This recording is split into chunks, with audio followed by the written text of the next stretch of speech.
શાસ્ત્રીજી મહારાજને એક પત્ર યોગીજી મહારાજ લખે છે ગોંડલથી. પત્રનું ટાઇટલ આપેલું છે કે આનંદ વિજયનો પત્ર, કે બહુ સારા સમાચાર એક હતા. અને પછી આગળ શાસ્ત્રીજી મહારાજને યોગી બાપા જણાવે છે કે સ્વામી, આજે ગોંડલ મંદિરની અંદર સવારથી સાંજ પડતા ઉત્સવ અને સમયા જેવું વાતાવરણ હતું. 3 હરિભક્તો દર્શને આવેલા, બહુ આનંદ આવ્યો. ત્યાં સંસ્થાની શરૂઆત થઈ ત્યારે ભવિષ્યમાં કોઈને ખ્યાલ નહીં હોય કે એ જ આધ્યાત્મિક મહાપુરુષના દર્શન કરવા માટે 100 વર્ષ પૂરા થાય એના પહેલા બોચાસણની અંદર ફક્ત 3 કલાક માટે 3 લાખ હરિભગત દર્શન કરવા માટે આવશે, કોઈને ખ્યાલ નહીં હોય. સારંગપુર મંદિરનું જ્યારે ખાતમુહૂર્ત થવાનું હતું એની પહેલા ખરડો થતો હતો મંદિર માટે, અને એમાં બધા હરિભક્તો બેઠા હતા અને શાસ્ત્રીજી મહારાજે પહેલ કરી કે કરો ખરડો. અને એમાંથી એક હરિભગત ઉત્સાહની અંદર આવી આંગળી ઊંચી કરી કે સ્વામી લખો મારા 35 રૂપિયાનો ખરડો. અને સારંગપુર મંદિરના ખરડાની શરૂઆત 35 રૂપિયાથી થઈ. ત્યારે કોને ખ્યાલ હશે કે જ્યારે દિલ્હી સર કરવાનું હશે ને દિલ્હી મંદિરનો ખરડો લખવાનો હશે ત્યારે એક જ હરિભગત એક જ બેઠકે સિંગલ ચેક ઉપર દિલ્હીની તમામ જમીનની રકમ લખીને આપશે, કોને ખ્યાલ હશે? પણ અમેરિકાના જીસી પટેલ ઘનશ્યામભાઈ, એમને દિલ્હીની તમામ જમીન એક જ સિંગલ ચેક ઉપર, 2-3 ચેકની વાત જ નહીં, પણ આટલો બધો વિકાસ થશે, કોને ખ્યાલ હશે? વિરોધીઓ એ વખતે અક્ષર પુરુષોત્તમના મંદિર ન થાય એના માટેના પૂરેપૂરા પ્રયત્ન કરતા અને કહેતા કે ભવિષ્યમાં તો આ મંદિરો અમારે સાચવવા પડશે, પણ એને ખ્યાલ નહીં હોય કે ભવિષ્યમાં એટલો વિકાસ થશે કે એમના મંદિરો આપણે સાચવવા પડશે. અને આ તો એ લોકોએ જ આપણને કહેલું છે, કારણ કે એવા સુકાની સ્વામીને નિમીને ગયેલા એ વખત એને ખ્યાલ નહીં હોય કે ગિનિસ બુક ઓફ વર્લ્ડ રેકોર્ડની અંદર જેની નોંધ લેવાશે કે આ બ્રહ્માંડમાં દરેક ધર્મની અંદર જો તપાસ કરવામાં આવે તો કોઈ એક જ વ્યક્તિએ ઓછા સમયમાં સૌથી વધારે મંદિર કર્યા હોય તો એ પ્રમુખ સ્વામી મહારાજ છે. એનો રેકોર્ડ તપાસે એ વખતે કોઈને ખ્યાલ નહોતો, પણ છતાં ઇતિહાસ તો બધા જુએ છે. અક્ષર પુરુષોત્તમ અને સ્વામિનારાયણનું નામ કોઈ ગામડાની અંદર પણ ન લેવાય, એક વ્યક્તિના મુખમાંથી પણ ન નીકળે માટેના પૂરેપૂરા પ્રયત્ન પોતાની બુદ્ધિ અને શક્તિ વાપરવા માટે બધા મંડેલા હતા. પણ ત્યારે એને ખ્યાલ નહોતો કે ખાલી ચરોતરની અંદર આપણે અત્યારે નામ લેવા નથી દેતા, પણ ભવિષ્યની અંદર પ્રમુખ સ્વામી મહારાજ પૃથ્વીના 5 ખંડની અંદર અક્ષર પુરુષોત્તમના ડંકા વગાડશે અને કોઈ સામાન્ય માણસ નહીં, કેવા કેવા માણસો ક્યાં ક્યાંની ચર્ચા કરશે. તો 5 મહિના પહેલા દિલ્હીની અંદર અંધકારની અંદર એક પુલ ઉપરથી ગાડી પસાર થતી હતી અને ગાડીની અંદર બેઠેલા first citizenship of India doctor APJ Abdul Kalam રાતના 8 વાગે અક્ષરધામની લાઇટ જોઈ ત્યારે એના સેક્રેટરી વાયએસ રાજનને કલામે કહ્યું કે અબ્દુલ કલામ સાહેબે કહ્યું કે રાજન, આપણી પાસે 10 મિનિટનો સમય છે તો અક્ષરધામ દર્શન કરવા માટે જઈ આવીએ. પુલ ઉપર જતા જતા ભારતના પ્રેસિડેન્ટ પણ અક્ષર પુરુષોત્તમની વાતો કરી દર્શનની ઝંખના રાખશે, ત્યારે કોને ખબર હોય? પૃથ્વી ઉપર તો ઠીક, પણ પૃથ્વીથી 10-10 હજારની ઊંચાઈ ઉપર પણ વિશ્વની 2 મહાસત્તાના માંધાતાઓ પણ વિચાર કરે કે આપણે દર્શન કરવા જવું છે. 3 વર્ષ પહેલા પ્લેનની અંદર 2 મહાસત્તાના રાષ્ટ્રપ્રમુખો બેઠેલા, એક ઇંગ્લેન્ડ અને બીજા અમેરિકા, બિલ ક્લિન્ટન અને ટોની બ્લેર. એ બંને વાતો કરતા કરતા ટોની બ્લેરે બિલ ક્લિન્ટન એને વાત કરી કે હવે પછી જ્યારે તમે ઇંગ્લેન્ડ આવો તો સમય લઈને આવજો, અહીંયા પ્રમુખ સ્વામી મહારાજે પ્રતિષ્ઠિત કરેલ સ્વામિનારાયણ મંદિર છે એ મંદિરના અચૂક દર્શન તમે કરજો. અને ઘણો બધો સમય સુધી 10,000 ફૂટ ઉપર આ સંસ્થાની ચર્ચાઓ 2 મહાસત્તાઓ કરશે, કોને ખ્યાલ હશે? પણ એ પાયા શાસ્ત્રીજી મહારાજે ત્યારથી જ પાતાળે નાખી દીધેલા હતા. એમને બધો જ ખ્યાલ હતો, એ વિકાસે પોતે આંખે જોતા હતા. એટલે પેલા શબ્દો એ બોલેલા કે તમને દેખાતું નથી, મને ઇદમ દેખાય છે. એક પત્રમાં શાસ્ત્રીજી મહારાજ યોગીજી મહારાજને લખે છે કે તમે ઝાલાવાડ બાજુ વિચરણ કરો છો તો વિચરણ કરીને ભિક્ષા માગી માગી જોડી ભરીને જો તમે આવશો તો ભવિષ્યની અંદર જે સમયો આવે છે સમયાની અંદર હરિભક્તોને આપણે જમાડી શકીશું, નહીતર જમ્યા વગર હરિભક્તોને ઘેર જવું પડશે. ત્યારે એ વાંચનાર બીજા કોઈને તો ખ્યાલ નહીં આવતો હોય કે ભવિષ્યની અંદર પ્રમુખ સ્વામી મહારાજ એવા વિશ્વવ્યાપી મોટા મોટા સમયા કરશે અને મહિનાઓ સુધી આ સમયા ચાલશે. એમાં જ્યારે છેલ્લો સમયો દિલ્હીની અંદર ઉજવાયો ત્યારે કોને ખબર હશે કે આવા મોટા મોટા સમયા અને આટલી મોટી મોટી રસોઈ થશે. દિલ્હીની અંદર એક જ દિવસની અંદર હરિભક્તો 24,000 હરિભગત, 8,000 સ્વયંસેવક એટલે કે 32,000 અને 3 ટાઈમ એટલે કે 96,000 ડીશ ચોખ્ખા ઘીની અંદર પ્રમુખ સ્વામી મહારાજની જમાડવાની છાંતી થશે એવું એ વખતે ખીચડી માગવાના પૈસાનો ત્યારે કોને ખબર હોય?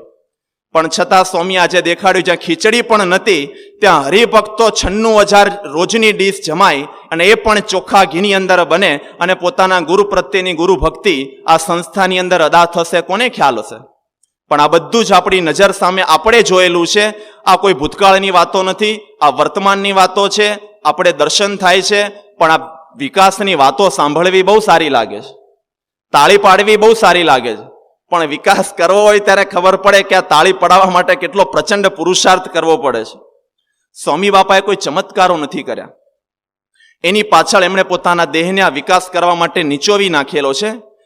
વર્ષો પહેલા કરચેલિયાની અંદર એક હરિભગત આપણા છે રણછોડભાઈ, એમના ઘેર સ્વામી બાપાની એક મૂર્તિ હતી અને મૂર્તિમાંથી આમ ચમત્કારિક રીતે પાણી પડતું હતું. એ ચમત્કારના દર્શન કરવા માટે આજુબાજુના ગામોથી બધા હરિભક્તો બસ ભરી ભરીને ત્યાં જતા અને આવો એક ચમત્કાર જોતા ક્યાંથી પાણી આવે ખબર નહીં, પણ છતાં ચમત્કાર તો દેખાતો. થોડા સમય પછી વિચરણ કરતા કરતા સ્વામી બાપા ત્યાં કરચેલિયા પધાર્યા. લગભગ 30-40 પધરામણી કરી બપોરના સ્વામી બાપા રણછોડભાઈના ઘેર ગયા અને ત્યાં ગયા એટલે પહેલે ઉત્સાહમાં આવીને બાપાને કહ્યું કે બાપા, આપની મૂર્તિની અંદરથી તો આ પાણી પડે છે અને બધા દર્શન કરવા માટે આવે છે. ત્યારે સ્વામી બાપા વિચરણ પધરામણીઓ કરીને આવેલા, શરીર ઉપર પરસેવો થયેલો અને સ્વામીએ કપાળ ઉપર આમ આંગળી ફેરવી પરસેવાના 2-3 ટીપા પોતાની આ પેલી આંગળી ઉપર લીધા, આમ છાંટ્યા અને સ્વામીએ કહ્યું કે રણછોડભાઈ, આ પાણી એટલે કે આ પરસેવાનું પાણી સાચું, ઓલા પાણીથી કાંઈ થતું નથી. તો એમણે કોઈ ચમત્કારથી આ વિકાસ કર્યો નથી, એમણે પોતાના પરસેવાના ટીપા શરીરની અંદર પાણી સૂકવી અને આ વિકાસ માટે પ્રચંડ પુરુષાર્થ કરેલો છે. પોતે હોમાઈ ગયા છે, દેહ તણી એમને પરવા તજી, કાયાને નીચોવી નાખેલી છે, એટલે આ વિકાસ થયેલો છે. એમણે કરેલું વિચરણ એ ભવિષ્યની અંદર કોઈ માનવા પણ તૈયાર થશે નહીં. જેમ શ્રીજી મહારાજનું સમાધિ પ્રકરણ અને નીલકંઠ વર્ણીનું વન વિચરણ એ અકલ્પનીય છે, કોઈની કલ્પનામાં પણ આવે એવું નથી. જેમ ગુણાતીતાનંદ સ્વામીની વાતો કરવાની શ્રદ્ધા એ પણ આપણા માટે અકલ્પનીય છે. જેમ ભગતજી મહારાજની સેવા અને એમને કરેલી જે સાધના એ પણ આપણે માની શકીએ એમ નથી. જેમ શાસ્ત્રીજી મહારાજની અક્ષર પુરુષોત્તમ માટેની કાર્યનિષ્ઠા એ પણ અકલ્પનીય છે. યોગીજી મહારાજનો નિસ્વાર્થ પ્રેમ એ પણ અકલ્પનીય છે. એમ પ્રમુખ સ્વામી મહારાજે સંસ્થાના વિકાસ કરવા માટે કરેલું વિચરણ એ પણ અકલ્પનીય છે. ભવિષ્યની પેઢી કોઈ માનવા તૈયાર થશે નહીં. એટલા માટે આ મહાપુરુષો માટે કહેવાય છે કે generation to come will hardly believe that such a man ever walk in flesh and blood. ભવિષ્યની પેઢી પ્રમુખ સ્વામી જેવા મહાપુરુષ સદેહે આ પૃથ્વી ઉપર આટલું અને આવું વિચરણ કરી ગયા છે એવું ભાગ્યે જ માનશે. કોઈની કલ્પનામાં નહીં આવે કે એક માણસથી આટલું વિચરણ થાય, પણ છતાં થયું છે. આવું વિચરણ એમને કરેલું છે, એ જ વિચરણની સેવા આપણને મળેલી છે. મોટા નસીબની વાત તો એ છે કે ગુરુના પગલે પગલે ચાલવાની સેવા આપણને મળેલી છે. પૃથ્વીના તમામ ધર્મોની અંદર, દરેક સંપ્રદાયની અંદર તમારા જેવા કાર્યકરો એ સંપ્રદાયના વિકાસ માટે બધી જગ્યાએ મંડ્યા છે, બધા સેવા કરે છે. પણ તમે કંઈક જુદા છો એટલું નહીં, પણ કંઈક અધિક છો. કેમ? કારણ કે દિલ્હી અક્ષરધામનું ઉદ્ઘાટન થયું ત્યારે ગાયત્રી પરિવારના મુખ્ય પ્રેસિડેન્ટ પ્રમુખ કહી શકાય એવા ડોક્ટર પ્રણવભાઈ પંડ્યા ત્યાં પધારેલા, અક્ષરધામના દર્શન કર્યા, સાંજની સભાની અંદર પોતે આવ્યા અને સભાની અંદર એમણે પછી વાત કરેલી કે દુનિયામાં 2 પ્રકારના માણસો છે. જો એક ધાર્મિક સંસ્થાના વડા છે, છતાં એમણે કહ્યું કે દુનિયામાં 2 પ્રકારના માણસો છે, એક જેણે અક્ષરધામ જોયું છે, બીજું જેને અક્ષરધામ જોયું નથી. પછી એમને કહ્યું કે પણ હું મારી જાતને અત્યંત ભાગ્યશાળી માનું છું કે મારી ગણતરી પેલા પ્રકારમાં થાય છે કે જેને દિલ્હીનું અક્ષરધામ જોયું છે. એમ આપણે પણ આ વાતને અંતરમાં ઠારવી જોઈએ કે દુનિયામાં 2 પ્રકારના માણસો છે, એક કે જેને બીએપીએસ સંસ્થામાં સેવા મળી છે અને બીજા જેને બીએપીએસ સંસ્થામાં સેવા મળી નથી. આપણે બધા અત્યંત ભાગ્યશાળી છીએ કે આપણને બીએપીએસ સંસ્થાની અંદર સેવા મળી છે અને ગુરુએ આપણને અપનાવી આ સેવા સોંપેલી છે. એટલે તમે બીજા કરતા જુદા નહીં, પણ કંઈક અધિક છો. ભગવાનની આગળ આ સેવા તો આપણે કરીએ છીએ, પણ સેવાની અંદર હજી ઘણા બધા સુધારા પણ કરવાના બાકી છે. પણ આપણા માટે એ પણ આનંદની વાત છે કે આપણી સામે એવા ગુરુ જીવંત છે, સેવાનું મૂર્તિમાન સ્વરૂપ એ આપણી સામે જીવી રહેલા છે. સ્વામી માટે તો એવું કહેવાય છે કે he is a symbol of selfless service. એક નિસ્વાર્થ સેવાનું પ્રતીક જો આ બ્રહ્માંડમાં કોઈ હોય તો એ સ્વામી બાપા છે. બીજાના ભલામાં આપણું ભલું, બીજાના સુખમાં આપણું સુખ, બીજાના ઉત્કર્ષમાં આપણો ઉત્કર્ષ એ જીવન મંત્ર બનાવીને વિચરણ જો કોઈ કરતું હોય તો સ્વામી છે. એમના માટે કહેવાય છે કે he is the last word of selfless service. સેવાનો અંતિમમાં અંતિમ શબ્દ કોણ હોઈ શકે? ગમે તેવા શાસ્ત્રો, ગમે એવા અઠવાડિયાની પારાયણ કરો, પણ અંતે એક જ શબ્દ મુખમાંથી નીકળે કે સેવા માટેનો અંતિમ શબ્દ જો કોઈ હોય તો એ છે પ્રમુખ સ્વામી મહારાજ. એને વિચરણની અંદર, શબ્દોની અંદર મૂકી શકાતા નથી એવું એમને વિચરણ કરેલું છે. એ આપણને મળેલા છે. એમનું જીવન જોઈને સેવા કરવા માટે જો આપણે જીવન ઘડવાની તૈયારી હોય તો જ આપણી સેવા સર્વશ્રેષ્ઠ કક્ષાએ પહોંચી શકે. એનું ગૌરવ આપણા અંતરની અંદર હોવું જોઈએ. આમ તો અભિમાન એ ખોટી વસ્તુ છે, અહંકાર ન કરવો જોઈએ, પણ એટલી જ સાચી વસ્તુ છે કે અભિમાન અને અહંકાર તો હૃદયની અંદર હોવો જ જોઈએ. જેમ રોજ સવારે સ્કૂલની અંદર જમણો હાથ લાંબો કરાઈને ભારત મારો દેશ છે અને એના સમૃદ્ધિ અને વૈવિધ્યસભર વારસાનો મને ગર્વ છે, કેમ? એ અહંકાર જ્યાં સુધી ઊભો નહીં થાય ત્યાં સુધી આપણી કોઈ જ આંતરિક જે મનોભાવના છે બદલાવાની નથી.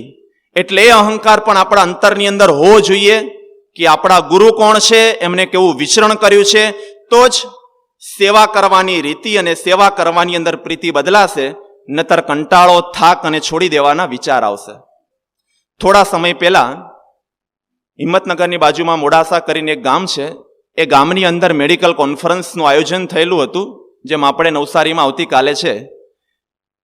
એ મેડિકલ કોન્ફરન્સની અંદર ગુજરાતના 500 MD, MS અને FRCS ડોક્ટર જે મેડિકલમાં હશે એને ખ્યાલ આવશે કે આ પોસ્ટ કેટલી ઊંચી છે.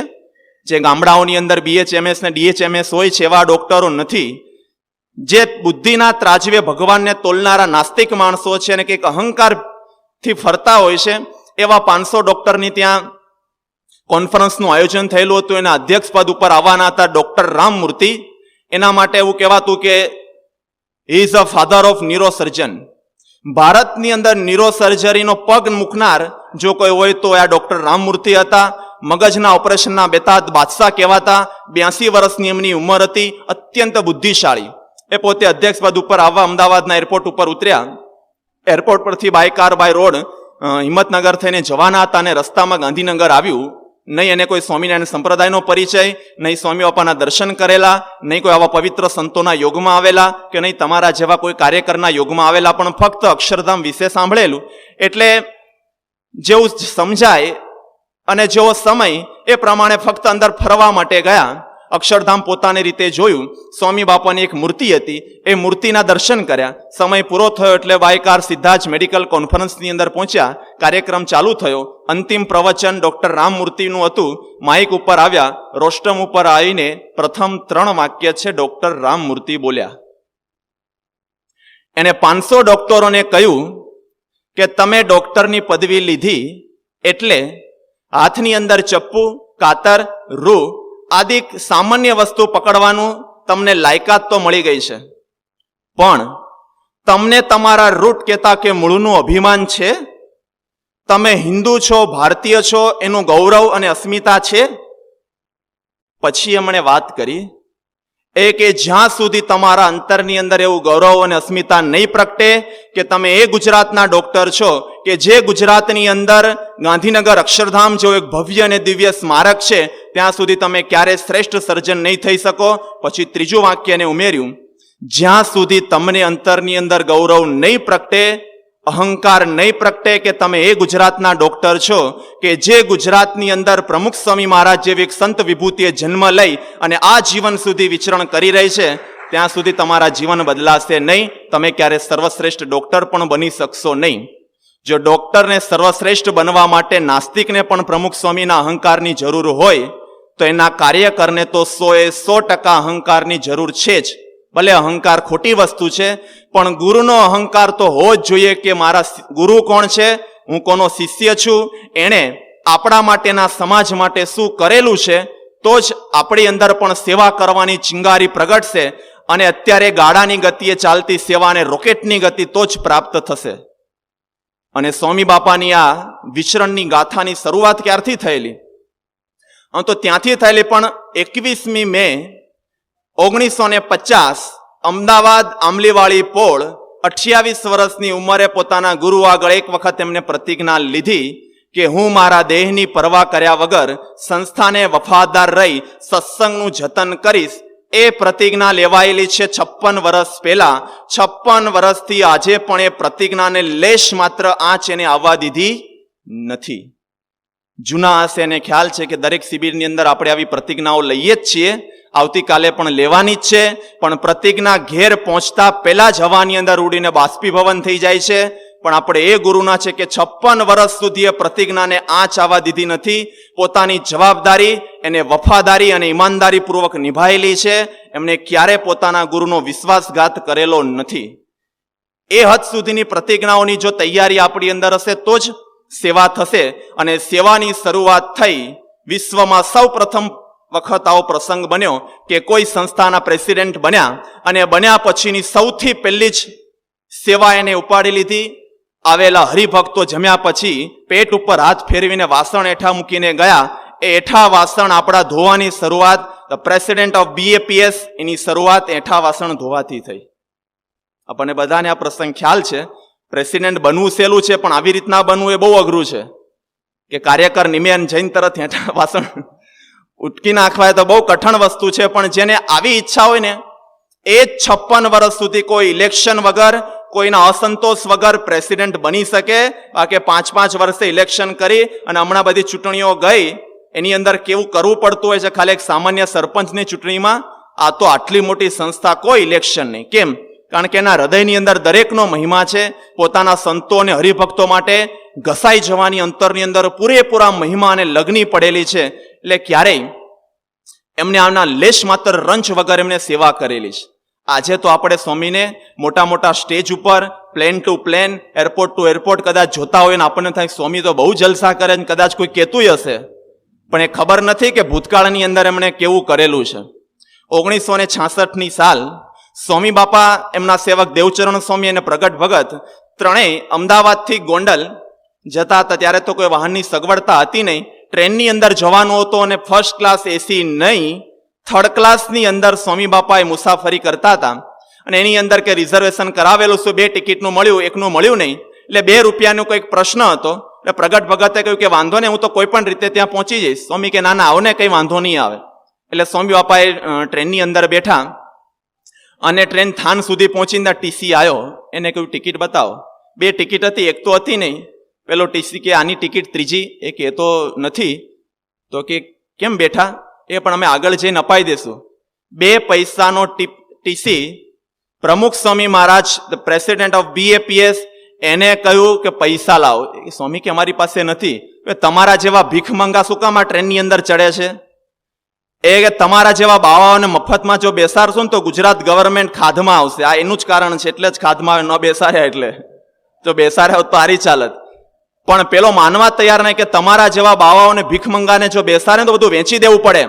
સ્વામી કે એવું નથી. આજીજી કરે, વિનંતી કરે કે તમે આ બધાની વચ્ચે આમ આખો ડબ્બો ભરેલો હતો થર્ડ ક્લાસની અંદર, તો કેવું હોય, આખા ડબ્બા વચ્ચે સ્વામીનું આવું અપમાન કરે. પણ સ્વામી કે અમે આપી દેશું. કે ક્યારે? અત્યારે છે. કે અત્યારે નથી, અમારા આવા નિયમ છે કે બાવાઓના આવા નિયમ હોય જ નહીં. પૈસા પડ્યા જો એની પાસે આપો. સ્વામી કે નથી, અમે સ્વામિનારાયણના સંતો છીએ. એ માન્યો નહીં. સ્વામી કે રાજકોટ આપી. સ્વામી પેલો કે કઈ વાંધો નહીં, રાજકોટ તમને છોડવાનો નથી આજે તો. સ્વામી કે વાંધો નહીં, મારી એવી ઈચ્છા નથી કે ન આપવા. ટ્રેન પહોંચે ને રાજકોટ આવવાનું બાકી હતું. 5 મિનિટ પહેલા પેલો ટીસી આવી ગયો પાછળ, પૈસા લાવો. સ્વામી કે ઉતરવા તો દે ભાઈ. અને ટ્રેનની અંદર પેલું રાજકોટ સ્ટેશન આવ્યું એટલે સ્વામી બાપા નીચે ઉતર્યા. પેલો ટીસી કે લાવ પૈસા તમે કહેતા હતા ને. સ્વામી કે હજી મળવા તો દે, અમે રાખતા નથી, કોઈક મળશે તો આપીશ. એ કે એવું નહીં, મને ખબર હતી તમે બધા ખોટું જ બોલો છો, બધા બાવા આવા જોઈએ છે, પૈસા લાવો મારા. સ્વામી કે હું જઉં છું. તો પેલો હાથ પકડીને પાછળ ને પાછળ ગાતર્યું પકડીને કે પૈસા આજે નહીં છોડું તમને. અને સ્વામી બાપા ફર્સ્ટ ટુ લાસ્ટ, પહેલા ડબ્બાથી માંડીને છેલ્લા ડબ્બા સુધી બારીમાં જાય. બારીમાં જઈને આમ જોવે કોઈ તિલક ચાંદલાવાળો પરિચય હરિભગત દેખાય છે તો એની પાસે માંગીએ. પેલા ડબ્બામાં ગયા, કોઈ મળ્યું નહીં. બીજા ડબ્બામાં ગયો, કોઈ મળ્યું નહીં. પેલો પાછળ ગાતર્યું પકડીને કે લાવો ને, કહેતા હતા ને મળશે, કેમ કોઈ મળતું નથી? મને પહેલેથી તમારા બધાનો ખબર છે. અને પેલો જાહેરની અંદર આવું બોલતો જાય. અને છતાં સ્વામી પહેલાથી છેલ્લા ડબ્બા સુધી ફક્ત 2 રૂપિયા માટે આખામ ભીખ માગવાની જેમ ફર્યા અને પાછા આવ્યા. ત્યારે એક રાજકોટનો કોઈક યુવક હતો હરિવદન કરીને, એ મળ્યો એટલે એની પાસેથી 2 રૂપિયા લઈ પેલા ટીસીને આપ્યા અને એનાથી જાન છોડાવી. તો 2 રૂપિયા માટે આવી રીતના ભીખ માગવાની અને આટલા બધા વચ્ચે અપમાનો સહન કરવાના, એ બધું સહન કરતા કરતા વિચરણ કરી અને સંસ્થાનો વિકાસ કરેલો છે. પ્લેનથી પ્લેનમાં તો આજે ફરે છે, બાકી એમને કોઈ દિવસ પ્લેન જોયેલું જ નહોતું. શાસ્ત્રીજી મહારાજ વખતે તો સંસ્થામાં ગાડીની વ્યવસ્થા નહોતી, પણ આપણે દર્શન કરેલા નથી. પણ આવા ક્યારેક અમુક પ્રસંગો આપણી સામે જ્યારે આવે ત્યારે ખ્યાલ આવે કે કેવું વિચરણ એમને કરેલું હશે. આવા તો અનંત પ્રસંગો છે. 1973ની સાલની અંદર હરિભક્તોને રાજી કરવાની એમના અંતરની અંદર કેવી ઈચ્છા! એમણે નથી સમય જોયો, નથી પોતાની શરીરની ચિંતા કરી.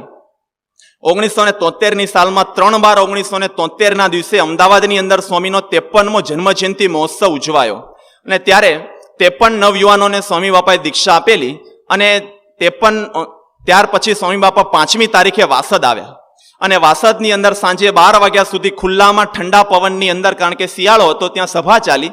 સભા પછી 12 વાગે પધરામણીની સંખ્યાઓની નોંધણી થઈ. એટલે 5 કે 10 હરિભક્તોએ કહ્યું કે અમારે ત્યાં પધરામણી આવજો. એટલે દસમની આ રાત હતી. બીજા દિવસે એકાદશી હતી. સવારે સ્નાન પૂજા કરી કે નાસ્તો કે એવું કરવાનું હતું નહીં. એટલે 9 વાગે સ્વામી બાપા અને 4 સંતો પધરામણી કરવા માટે નીકળ્યા. ખાવાનું કોઈ હતું નહીં. નિર્જળા એકાદશીનો ઉપવાસ. પધરામણી ચાલુ થઈ. 1-2 પધરામણી કરતા કરતા જ્યારે છેલ્લી પધરામણી કરી ત્યારે પધરામણી 5-10ના બદલે 100 ઉપર 22 પહોંચી ગયેલી સંખ્યા. 122 પધરામણી સ્વામીએ કરી અને ઘડિયાળનો કાંટો 9 વાગ્યાથી વધવાનો ચાલુ થયો. તે 2:45નો સમય બતાવતો તો સતત 5.5 કલાક સુધી નિર્જળા ઉપવાસની અંદર હરિભક્તોને રાજી કરવા માટે સ્વામી બાપાએ પધરામણી કરી. ત્યાંથી ઉતારે આવ્યા. સંતો તો બધા થાકી ગયેલા એટલે આડા પડ્યા. સ્વામી સેવકને કે લાવો પત્ર હોય તો વાંચીને જવાબ આપી દે, હરિભક્તો રાહ જોતા હશે. એટલે આટલી તકલીફ પછી સ્વામી પત્ર લખવા માટે બેઠા. પત્ર 1-1.5 કલાક પત્ર લખ્યો હશે. પછી સ્વામી કે ચાલો થોડો આરામ કરી લઈએ. આરામને હરામ માનનારા સ્વામીના મુખમાંથી જ્યારે આરામ શબ્દ નીકળ્યો એટલે સંતોને શંકા ગઈ. પરમ પૂજ્ય ડોક્ટર સ્વામીને થયું કે નક્કી કંઈક થયું હોવું જોઈએ. એમણે સ્વામીનું શરીરનું ટેમ્પરેચર માપ્યું ત્યારે ટેમ્પરેચર સ્વામીના શરીરનું બતાવી રહેલું હતું 102 ડિગ્રી તાવ. હવે આપણને બધાને ખ્યાલ છે કે તાવ છે એ તરત આવતો નથી. એની શરૂઆત સવારથી થઈ જ ગઈ હોય. એટલે બાપાને પૂછ્યું, બાપા હમણાં તાવ આવ્યો? સ્વામી કે ના સવારથી હતો. તો કહ્યું કેમ નહીં? સ્વામી કે કહીએ ને આપણી બધી પધરામણીની વ્યવસ્થા થઈ ગઈ ને પછી બંધ રહે તો હરિભક્તો દુઃખી થાય ને. એટલે આપણને રાજી કરવા માટે નિર્જળા એકાદશીના દિવસે સ્વામીએ 102 ડિગ્રી તાવની અંદર 122 પધરામણીઓ કરી અને ત્યાર પછી સ્વામી ઉતારે આવ્યા. પત્ર લેખન કર્યું. પછી બાપા હવે અહીંયા આરામ કરો, આગળનો કાર્યક્રમ કેન્સલ કરીએ, બહુ તાવ છે. સ્વામી કે ના નહીં વાંધો આવે. અને 4:45 વાગે સ્વામી વાસદથી નીકળ્યા. ઓડ અને ભરોડા 2 ગામ કરી અને સુંદલપુરા આવી પહોંચ્યા. અને સુંદલપુરા રાત્રે આરતી કરીને સ્વામી કે લાવો ટપાલ લખીએ. એટલે જમવાનું તો હતું નહીં એટલે સ્વામીએ ટપાલ લખી. રાત્રે 8:45 જેવું થયું એટલે સંતોએ કહ્યું બાપા આરામ કરો, તાવ છે, ઉપવાસ છે. સ્વામી કે ના સભાનું આયોજન છે ને આપણે સભામાં જઈએ. એટલે 9 વાગે સુંદલપુરામાં ગોઠવાયેલી જાહેર સભાની અંદર ગયા અને જાહેર સભામાં એક પછી એક બધા સંતોના પ્રવચન, હરિભક્તોના પ્રવચન પૂરા થયા અને છેલ્લે બાપાના હાથમાં માઇક આવ્યું. આશીર્વાદ આપ્યા અને આશીર્વાદ પૂરા થયા ત્યારે 11:45નો સમય થયેલો. સભા પૂરી કર્યા પછી ઉતારે પધાર્યા અને ચેષ્ટા બોલી અને સૂતા ત્યારે 12 ઉપરનો સમય વીતી ચૂકેલો હતો. આટલી તકલીફ વચ્ચે પણ લેશ માત્ર આરામ કરવાની એમણે દરકાર રાખેલી નથી. કોના માટે? આપણા માટે. એમણે ક્યારે કોઈ ફરિયાદ કરી નથી, ક્યારે કોઈ બહાના પણ કાઢેલા નથી, પોતાના શરીર સાથે કોઈ સમાધાન પણ એમણે કરેલું નથી. બસ એક જ ફરવું છે, વિચરણ કરવું છે. વિચરણની તમામ વ્યાખ્યાઓ છે સ્વામી બાપાએ બદલી નાખેલી છે. એમના હૃદયની અંદર એક જ વિચાર રહે છે કે આ દેહે કરીને ખૂબ ખૂબ વિચરણ કરવું છે, ખૂબ ખૂબ સેવા કરવી છે, પોતાના ગુરુ અને ભગવાનના મહિમાનો ખૂબ વિસ્તાર કરવો છે. આ વિચાર માત્રથી તેઓ સતત વિચરણ કરતા હતા. 75, 76 અને 77ની સાલમાં વિચરણે તો રેકોર્ડ તોડ્યો. ફક્ત 3 જ વર્ષની અંદર 2045 ગામોની અંદર વિચરણ કરી નાખ્યું. 3 વર્ષમાં 2045 ગામમાં સ્વામીએ વિચરણ કર્યું. વિચરણ એટલે કઈ બસ પસાર થાય છે એવું નહીં, ગામમાં જવાનું. જે ગામમાં જાય ત્યાં નગરયાત્રા નીકળે, બપોરના સમયે ધૂળના ગોટા ઉડે, ખાવાનું કોઈ ઠેકાણું નહીં. એક જાહેર સભા હોય, પછી પધરામણીઓનો દોર ચાલુ થાય. એવરેજ 35 થી 40 પધરામણી હોય, એવરેજ 100 થી 150 મુલાકાતો બધી થતી હોય. આટલા વિચરણ વચ્ચે ફક્ત 3 વર્ષમાં 2045 ગામની અંદર વિચરણ કર્યું. 77ની અંદર પરદેશની અંદર હતા ત્યારે ફિલાડેલ્ફિયામાં સ્વામીએ સાંજના 4 વાગે પધરામણી કરવાની ચાલુ કરી. હરિભક્તોની અમેરિકામાં રજા બગડે નહીં એના માટે સવારના 4 વાગ્યા સુધી સતત 12 કલાક સુધી પધરામણી કરી. 1996 ની અંદર સંતો ત્યાં ગયેલા, ત્યારે અમુક સંતો ત્યાં પધરામણી અંદર ગયા એટલે ઘરની અંદર પહોંચ્યા રાત્રે 11:30 પધરામણી કરતા. એટલે સંતો કહ્યું બહુ મોડું થઈ ગયું આજે પધરામણીમાં. એટલે પેલા હરિભગતે કહ્યું કે સ્વામી મોડાની ક્યાં વાત છે, આ ઘરની અંદર 77માં પ્રમુખ સ્વામી મહારાજે રાત્રે 3:30 વાગે પધરામણી કરી છે. સંતો કે બહુ વહેલા છે, કઈ વાંધો નહીં. તો 3:30 વાગ્યા સુધી ઘરની અંદર પધરામણીઓ સ્વામી આપણા માટે કરેલી છે. અને 77નું વિચરણ તો સ્વામી પોતે બોલે છે. સ્વામી કે એટલા બધા થાકી ગયા, જોગી મહારાજની દયાથી આ પાર પડ્યું. રાત્રે બધા ભેગા થઈએ તો કોઈને જય સ્વામિનારાયણ કહેવાય નવરો થાય નહીં, જેવા પડી એવા બધા ઊંઘી જઈએ. આવું સ્વામીએ ત્યાંથી પત્ર પણ લખેલો સારંગપુરની અંદર, આવું વિચરણ હતું. અને 78ની અંદર આ વિચરણ કરીને સ્વામી મુંબઈમાં પધાર્યા. ત્યારે બાપા કહે છે કે હું તો મુંબઈમાં પધારે એવો બીમાર પડ્યો.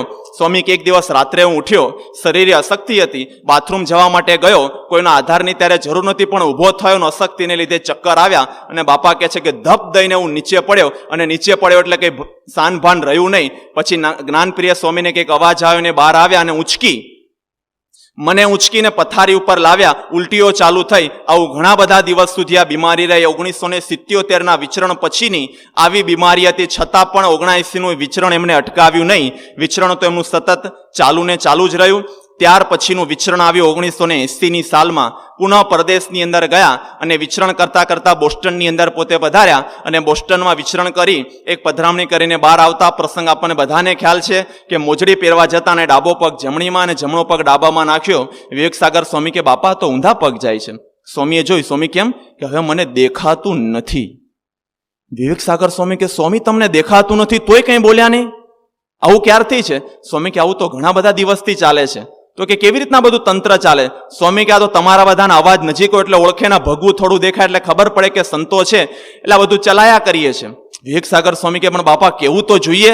બાપા કે ના એમાં શું કેવું. પછી ડોક્ટર પાસે લઈ ગયા. ડોક્ટર હચિન્સને તપાસ કરી અને તપાસના અંતે એને એવું નિદાન કર્યું કે જો થોડા દિવસ તમે મોડા પડ્યા હોત તો આંખની અંદર ઝામર થાત અને ક્યારેય આ આંખે કરીને પ્રમુખ સ્વામી મહારાજ આ સૃષ્ટિને જોઈ શકત નહીં.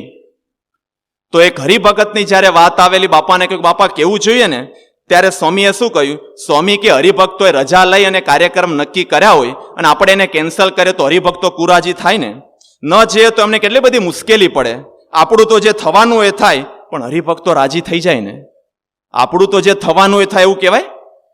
એમને 1951માં પ્રતિજ્ઞા કરેલી કે મારા દેહનું જતન કર્યા વગર વફાદાર રહીને સેવા કરીશ. તો પોતાના આંખનું પણ જતન કર્યું નહીં, ત્યાં સુધીની સેવાઓ કરી આપણને બધાને સ્વામી બાપાએ રાજી કરેલા છે. એમને દેહની પરવા કર્યા વગર દેહને નીચોવી નાખેલો છે.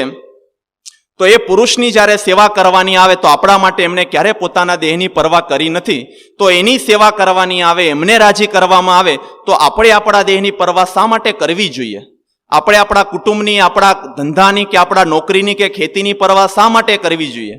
એણે પોતાના શરીરની નથી કરી તો ક્યારેક કંઈક બાંધછોડ કરવી પડે તો કરી લેવાની તૈયારી પણ આપણા અંતરની અંદર હોવી જોઈએ. અને ત્યાર પછી સ્વામી બાપાનું વિચરણ આગળ ને આગળ ચાલતું ગયું. અને 1981ની અંદર જ, લગભગ 1978ની અંદર સ્વામીને પિત્તાશયની અંદર પથરીનો દુખાવો ચાલુ થયો. અને આ દુખાવો એટલો બધો ભયંકર હતો કે પથરીને કારણે લગભગ 105 ડિગ્રી ઉપર તાવ આવી જતો હતો. છતાં પણ સ્વામી કંઈ બોલતા નહીં અને પથરીના દુખાવાને સહન કરતા. જેને આ દુખાવો થયો હોય એને ખબર પડે કે આ દુખાવો કેવો હોય, છતાં સ્વામી બોલ્યા નહીં. એમ કરતા કરતા દુખાવાને પસાર કરતા કરતા 730 એટલે કે 2 વર્ષ નીકળી ગયા, છતાં પણ વિચરણને અટકાવ્યું નહીં. પછી 1980માં બોસ્ટન વખતે જ ડોક્ટરે કહ્યું કે આ પથરીમાં, પિત્તાશયમાં પથરી થયેલી છે, તો હવે ગમે તેમ કરીને એનું ઓપરેશન વહેલી તકે કરવું જોઈએ, કારણ કે પથરી છે એ જો તૂટશે અને બીજે જશે તો મહા મુશ્કેલી થશે. અને ડોક્ટરે કહ્યું કે જો મારા પિતાશ્રીને આવું દર્દ હોય તો એક પણ ક્ષણનો વિલંબ કર્યા વગર હું આ ઓપરેશન કરાવી નાખું. એટલું બધું આ તાત્કાલિક કરવી પડે એવી પરિસ્થિતિ છે. બાપાને વાત કરે એટલે બાપાએ થોડું વિચાર્યું. બાપા કે હમણાં નહીં કરું. એ કેમ? સ્વામી કે હમણાં આપણે આંખનું ઓપરેશન કરીને 2 મહિનાનો આરામ થયો, હવે પાછું આનું કરાવશું તો 2 મહિનાનો બીજો આરામ થશે. આ 1980ની સાલ છે. 1981માં મહારાજનો દ્વિશતાબ્દી મહોત્સવ આવે છે. એમાં ઘણી સેવા આપણે કરવી છે, એટલે સેવા આપણી રહી જશે.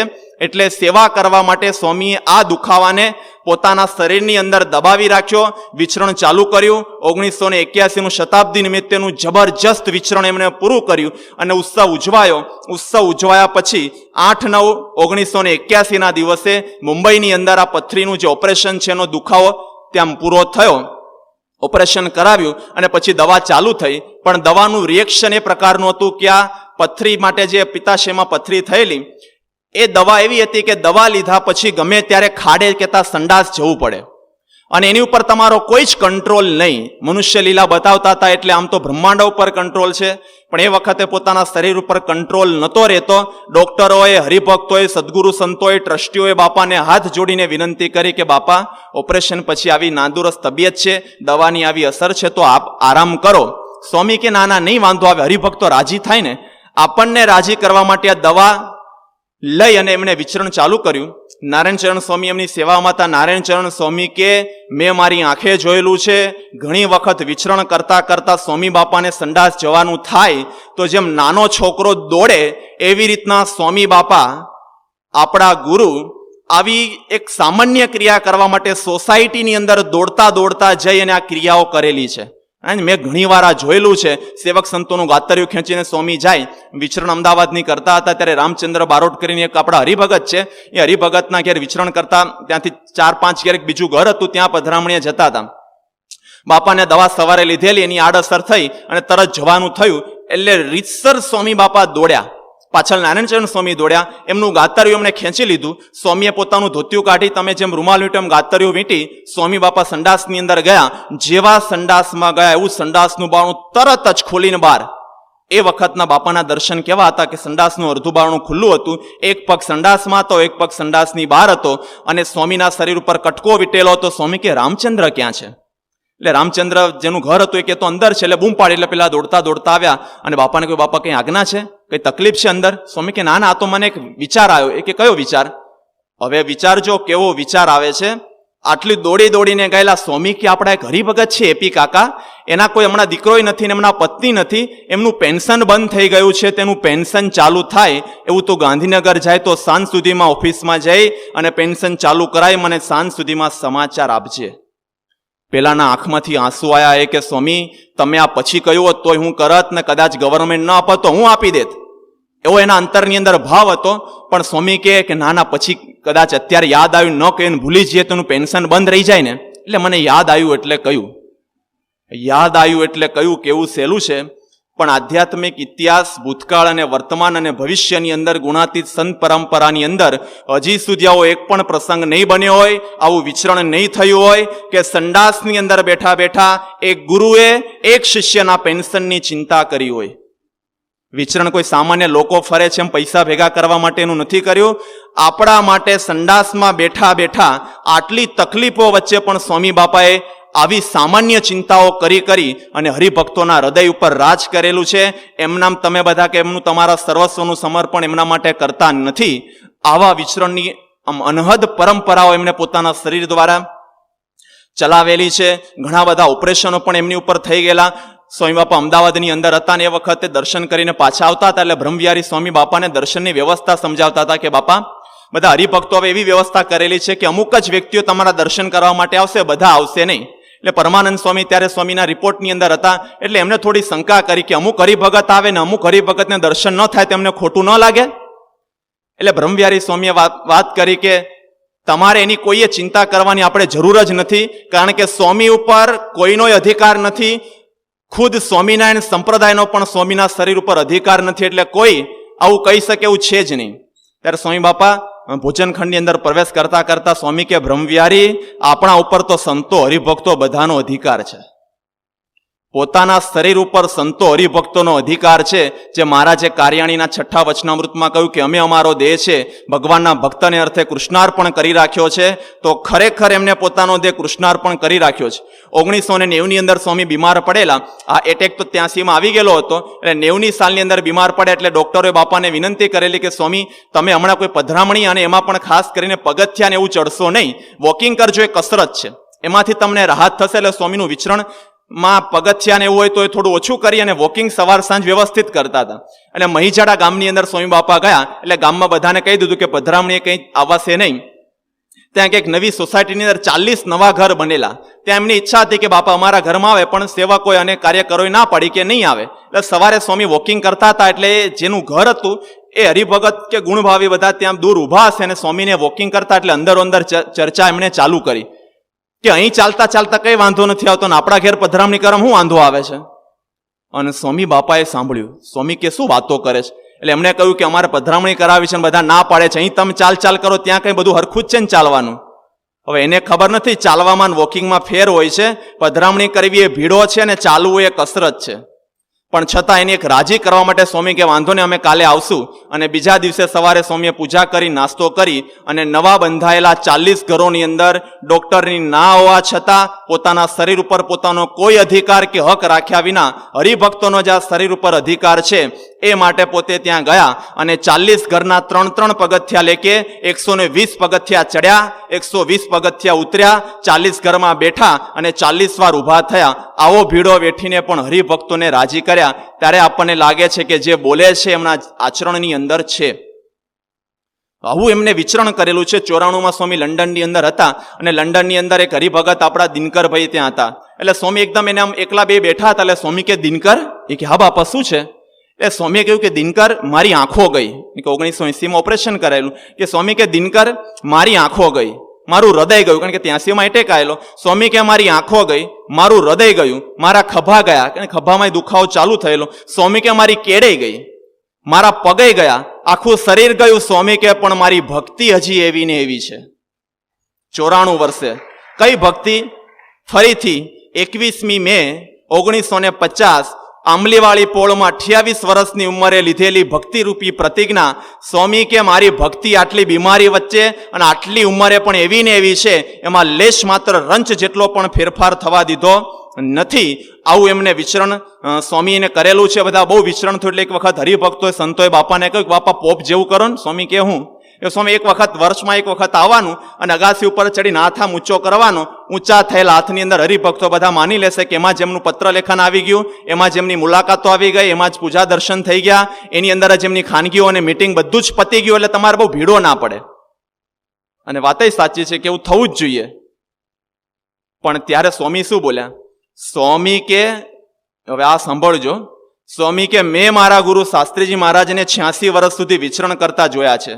મેં મારા ગુરુ યોગીજી મહારાજને 80 વર્ષ સુધી વિચરણ કરતા જોયા છે. અને હું આ ઉંમરે પગ વાળીને બેસું તો મારા ગુરુનો વિશ્વાસ અને સોંપાયેલી સેવા મેં લજવી કહેવાય. જો આવા ભાવથી સેવા કરે છે ને, અત્યારે મેં ઊંચો હાથ કરમ ક્યાં વાંધો છે? પણ કે મેં મારા ગુરુને જોયેલા છે એવું સ્વામી કહેતા હોય તો આપણે આપણા ગુરુને નથી જોયા? આપણે બધાએ આપણા ગુરુને આજે 86 વર્ષ સુધી વિચરણ કરતા કરતા જોયેલા છે. આજે સ્વામી બાપાની તકલીફ, શરીરમાં એટલી બધી તકલીફ છે, અમદાવાદની અંદર સ્પેશિયલ ટ્રીટમેન્ટ ચાલુ છે કે એમનું શરીર થોડું સારું રહે, છતાં પણ એમનું જે અન્ય કાર્યક્રમ છે તો ક્યારે બદલતા નથી અને છતાં વિચરણ ચાલુ રાખેલું છે. તો આપણે પણ આપણા ગુરુને જોયેલા છે તો આપણે પગ વાળીને કેમ બેસાય?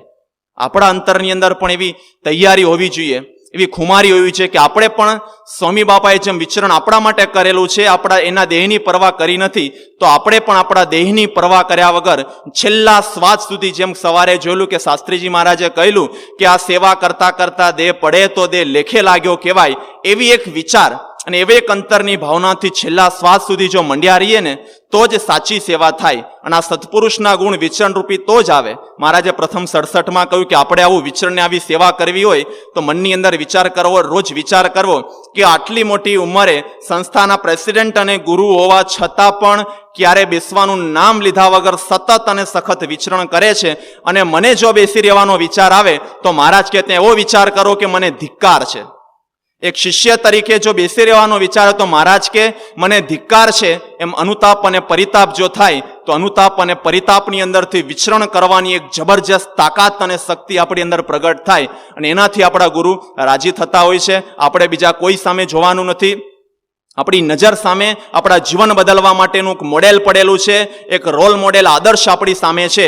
રોજ ભગવાનને પ્રાર્થના કરવાની કે સેવા તો સોંપી પણ સેવા સાચી રીતે કરી શકીએ એવા પુરુષ પણ સાથે સાથે આપ્યા છે, તો એને જોઈ જોઈને આપણે સેવા કરી શકીએ. છેલ્લી એક વાત કહીને પૂરું કરીએ કે પરદેશની અંદર પ્લેટો નામના એક ચિંતક થઈ ગયા. એમને પોતાનો ગુરુ સોક્રેટિસ, એમના વિશે એમને લખેલું છે, ભગવાનને પોતે રોજ પ્રાર્થના કરતા કે thanks God that I was born in the age of Socrates. હે ભગવાન, આપનો ખૂબ ખૂબ આભાર, કારણ કે તમે મને સોક્રેટિસના સમયની અંદર જન્મ આપ્યો છે.